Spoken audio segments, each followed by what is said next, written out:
Hi and welcome to this video. I am doing a reflection on all of my Artist Way recap videos that I did a year ago when I was doing the Artist Way challenge, I guess you could call it, just to see where I am now in comparison to last year and what has changed, how I have evolved since. So I already did part 1. It should be out first before this one. I wrote no notes for week 7. I guess nothing that crazy happened. I don't know. The main reason why I've been dreading time passing in the past is because I've not been feeling so good. I think when you're just not doing what you want to do, or you're living with regret and you're just focusing too much on the past and like problems from the past, then of course time passing is going to be like this ugly reminder that you're stuck somewhere else. Like the way I see it is that if I keep living and if I keep doing what I do, I believe that I will slowly and steadily have more and more peace with things that hurt me in the past, like heartbreaks or like big disappointments, stuff like that. That like when you think about them, you're like, ugh. At some point you can think about a person that broke your heart years ago and you're like, wow, I don't actually feel that tense about it anymore. This is not something you can force yourself to do, but I think filling up your space and time now with something that makes sense and has purpose is the best way to not worry so much about time. In the past, I have done things like so crazily scary that I have grown with it, but the downside of like pushing myself out of my comfort zone is that sometimes it's been so traumatizing for my body and my nervous system, and I ended up in situations that were way too much for me to handle because I was never taking baby steps ever. I would just like forcefully like make something happen because I just wanted to change so badly, but it ended up, and it worked, but at what cost, And then I think the last few years I've actually been a bit scared to do things that are like really, really out of my comfort zone a lot of times because it took it all out of me in my teens and early 20s that I was so extreme with it, and I still am so extreme with it sometimes. But at the end of the day, I can do anything I put my mind to, so there's no need to be so brutal. I wrote some notes to this when I first saw it yesterday. I said, funny I say I wasn't out of my comfort zone for years when I was constantly uncomfortable. The issue here is not that I do scary things, but that I hold my breath while I do it and neglect basic needs. And you know what? I think that's the thing. It's like I'm in such a rush of like, I need these things now, instead of being like, okay, let's eat some healthy foods, let's move our body. And I have had like healthy eras over and over. I would just like be in the cycle of like, okay, yeah, sure, I'm gonna take care of myself, whatever. And then very quickly, as soon as something happened that I'm like, okay, now I have to really be focused and stuff, I would completely neglect workout plan, sleep plan, eating healthy, drinking what, like whatever, or like my hobbies. I'd be like, no, fuck it. Fuck it. Getting out of your comfort zone is great and amazing, and I would always recommend that to anyone, and I think that is the only way forward. But also, I feel like for me, it is being out of my comfort zone if I take care of my needs. I'm not used to that. That's what I'm kind of doing now. But for me, it really was like, anytime something came up, like an emotion and like negative thoughts, dealing with them in the moment, like not letting myself spiral at all. I am extremely disciplined with my mind, and I am not perfect by any means, but that is something I have conquered a lot. You will not catch me spiraling. Like, it is very rare. I spiral for like 2 minutes and I already feel over it. I'm like, no. For me to like purposely make myself spiral. This is where week 10, I'm saying something a little bit toxic. I wrote these notes yesterday. I said, yeah, I don't spiral for days or anything, but that mental discipline I was talking about here is one of the more toxic things I was doing. And now I'm kind of unlearning the monitoring of every thought and feeling, because that was fucking draining and actually very unkind to myself. Every time I had a crisis since, that mentality has made it so much more difficult because I'm judging every passing thought or fleeting feeling I have that doesn't feel correct. Of course, I can hear it in my voice when I'm watching that video back, and just knowing what had just happened, that I sound a bit angry. I'm like very in that mode, so it makes sense. Yeah, I feel like I have a very different approach to thoughts and feelings. Like, I have anxiety sometimes, I'm stressed sometimes. I think I'm just giving up on like figuring them out. You know, I'm trying to not monitor myself, and I'm trying to like let go of control when it comes to like how I'm thinking 24/7. I'm clearly evolving as a person every year anyway. This perfectionist need of like, okay, every thought counts, and I cannot think negative, and I cannot think against the life I want to live or whatever. Like, it's just very difficult, and it makes it easier to think negative because it just is like, it's a mental fight with yourself. Who can say something that triggers me to like automatically become that person.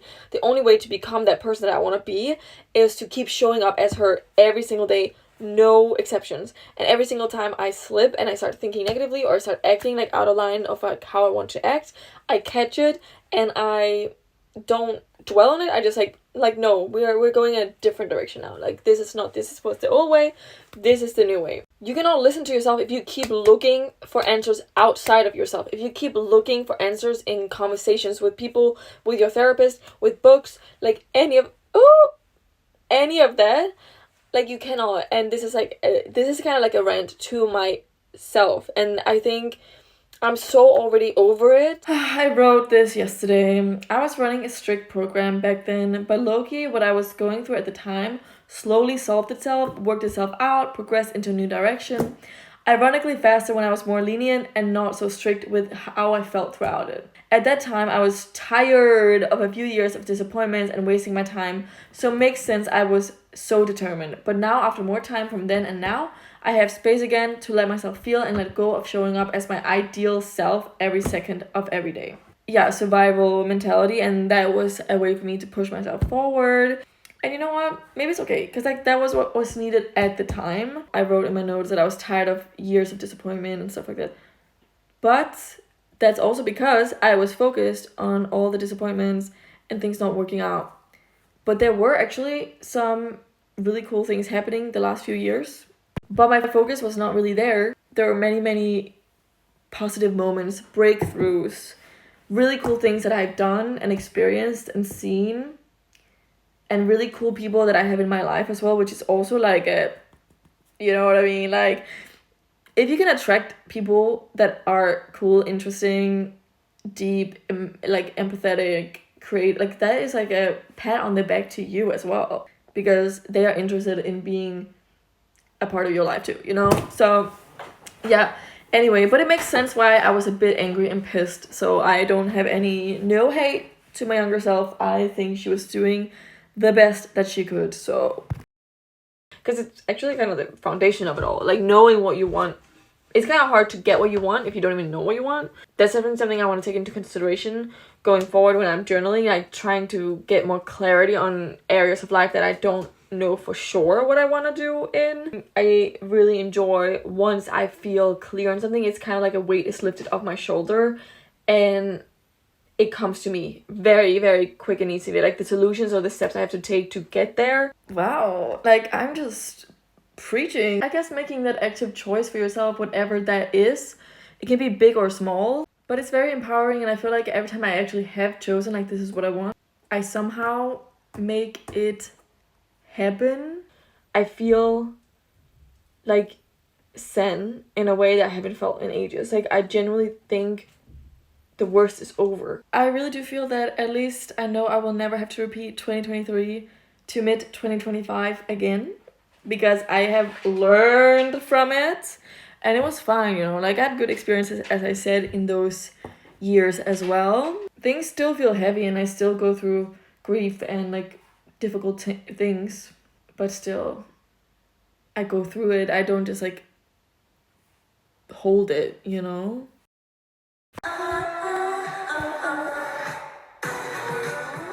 Okay, this is week 12 of my recap. Also, so funny to see, like my hair was starting to get long last year when I was doing this. Where was it at? But now it's like, I think it was at here. Like, it has grown. Also, I don't have bangs anymore. Also, I think it was like freshly black or something. Like right now, it's like a dark brown more. I look a little different.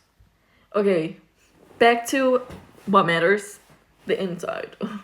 Follow your bliss and doors will open where there were no doors before. I agree. Girl, what a quote. Follow your bliss and doors will open where there were no doors before. Just felt like I had in some ways downgraded my life more and more like since being done with university. I wrote these notes yesterday when I was watching this. Having had enough of something is the biggest motivation and motor for me to change, it seems. So maybe it's okay to get tired of yourself and or your circumstances, that there's absolutely no way you're not changing, and knowing that I will never ever let myself return to a similar type of life again. I feel like with drinking, for example, I still drink. I love a nice cocktail, a glass of wine, but I would never drink shitty alcohol just to get drunk or anything like that. And I think it's because I was like drinking so much as a teenager, like where it was like, you know, I would be very hungover the next day, very sick. Now, alcohol doesn't even interest me that much. I could stay sober for the rest of my life. I probably will not, because I do like a crisp, nice cocktail in the summer, but I don't find it as fun to like go crazy with like drinking. I was not thinking like that when I was 16, like, oh, I'm gonna overdrink so that I can get bored of it. You know, I was just living my life. Yeah, letting yourself indulge in something that might not be the best, but I mean, as long as it's not like super harmful for you. I don't know if that's good advice, or I'm not trying to give advice, but I'm just like reflecting over like what has worked for me in the past, and maybe like indulging till I get bored is not a bad way to do it. Life I had only like not even 2 months ago feels so far away in the best way possible. I genuinely feel like a new person. Well, I don't feel like a new person, I feel like myself.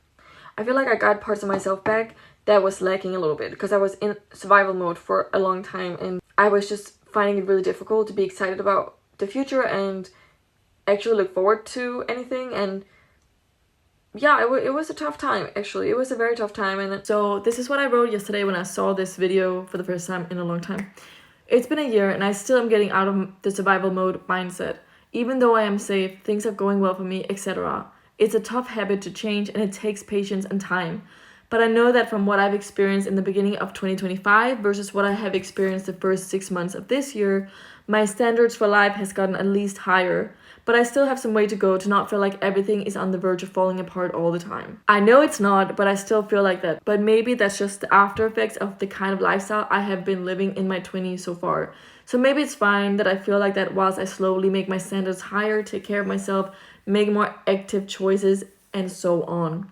And to be honest, I have been in this, okay, keep it pushing, make it work, like vibe for a long time, which has got me where I am now. It's built grit, character, learned a lot of things, and I feel like it has also made me more empathetic. I think I understand the complexities of life deeper than I did in the past. I also wanted to say something else. Oh yeah, I was saying in the video, it's made it hard for me to be excited about my future. I just really got myself in such a rut for a couple years that I couldn't even see beyond it. It's really hard to focus on the future when you're like, but I have all these problems right now and I cannot even think ahead, even if some of these problems can be solved by not trying to solve them anymore, and just like, okay, it's out of my hands now, like, you know. It's so interesting because the Artist Way is about creative recovery, and it just became more of like a mental health mindset type project. I was barely focused on like the artist state. I think the Artist Way is also more focused on like your mentality, because like that is the foundation of everything in your life, also your creative work. So, and I want to evolve all the time. I think that's like one thing I am excited about. It's just like, where will I be in a year, like mentally and like emotionally, because so much happens like that happens so much faster than like physical changes. But thank you so much for watching, and take care of yourself. You deserve it. You deserve to feel good. That is actually number one priority. Everything else secondary to that, because how else again, like, yeah, you need to take care of yourself first. Remember, this is your life, yours. And yeah, have fun.